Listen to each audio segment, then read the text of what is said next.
ফাতেমা রাদিয়াল্লাহু তাআলা আনহা আল্লাহ নবীর কলিজার টুকরা মেয়ে হাসান হোসেনের মা ফাতেমা রাদিয়াল্লাহু তাআলা আনহা পিতাকে নবীজি সাল্লাল্লাহু আলাইহি ওয়াসাল্লামকে প্রশ্ন করলেন, জিজ্ঞাসা করলেন, ইয়া রাসূলুল্লাহ, ইয়া হাবিবাল্লাহ সাল্লাল্লাহু আলাইহি ওয়াসাল্লাম, শরীরের কতটুকু জায়গা আমি পর্দা করব, আমার জন্য পর্দা করা জরুরি, আর কতটুকু জায়গা পর্দা না করলেই চলবে?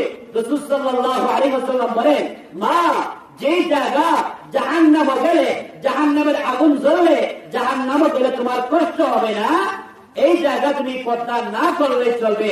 এখন আপনারা বলেন, কোন জায়গা আপনার শরীরের মাথার চুল থেকে পাওয়ার নখ পর্যন্ত কোন জায়গা এমন জায়গা আছে যে জায়গা জাহান্নামে গেলে, জাহান্নামের আগুনে জ্বললে আপনার কষ্ট হবে না? আপনারাই বলবেন, হুজুর, একটা চুল যদি জ্বলে তাহলে আমার কষ্ট হবে, আর শরীরের যে কোনো অঙ্গ যদি জ্বলে তাহলে কষ্ট হবে।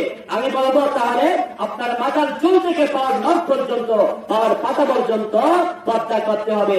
নবীজি সাল্লাল্লাহু আলাইহি ওয়াসাল্লাম এবং কত চমৎকার যে বোঝায় দৃষ্টান্ত দিয়েছেন, উদাহরণ দিয়েছেন, যে যে অংশ শরীরে জাহান্নামে গেলে, দুচোখের আগুনে গেলে, জ্বললে, আযাব হইলে কষ্ট হবে না, সেই অংশ পর্দা করা লাগবে না। আর যদি এরকম শরীর অংশ থাকে যে জাহান্নামে যাইতে হবে, গেলে অবশ্যই কষ্ট হবে, তাহলে অবশ্যই আপনাকে পুরাটা শরীর, সারাটা শরীর পর্দা করতে হবে, এটা করতে হবে।